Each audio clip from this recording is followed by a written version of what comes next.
Habang ang karamihan sa atin ay abalang-abala sa mga pamilihan upang bumili ng kani-kanilang pang medyanoche at ang iba naman ay humahabol sa pamimili ng regalo sa kani-kanilang mga kaanak at inaanak, meron naman tayong mga kababayan na tila nagpapakabayani sa kanilang sinumpaang tungkulin. Isa sa aming natsyempohan ay ang traffic enforcer na si Pedro Robles. Sa halip na makasama kanyang pamilya ngayon at sabay-sabay ay handa ang kanilang mga kakainin para sa pagsalubong ng bagong taon, ito siya at iniintindi ang pagbigat ng daloy ng trapiko sa Bukawi, Bulacan, dulot ng mga last-minute buyers ng paputok.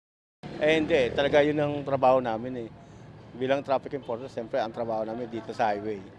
Kung anong kahit wala kasi kaming holiday sa amin. Basta kami ginagawa namin, trabaho lang.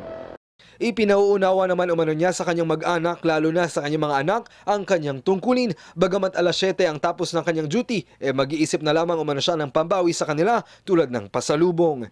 Kung may pagkakataon, parang pong bumili na lang ako ng kahit konti ay sa pasalubong. Kung anong abot ng aming pera. Isa pa sa aming nakausap ay si Senior Inspector Roderick Marquez. Siya isang fire marshal na mula pa sa Kalumpit, Bulacan, pero sila ay kabilang sa mga nai-assign sa Bukawi, Bulacan bilang augmentation sa kanilang heightened alert. Ayon sa kanya, mananatiling nakaantabay ang lahat ng mga fire marshals hanggang matapos ang kasagsagan ng putukan mamaya.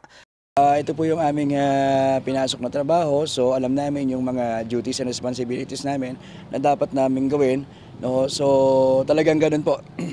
Ang mga traffic enforcers at fire marshals ng Bureau of Fire Protection ay ilan lamang sa mga tutugon sa Call of Duty ngayong magbabagong taon, tulad ng hanay ng kapulisan at ng mga hospital professionals. Kung matatandaan, nasa Code White Alert ngayon ang lahat ng DOH hospitals upang umantabay at tumugon sa anumang posibleng mangyaring disgrasya sa pagsalubong natin ng bagong taon.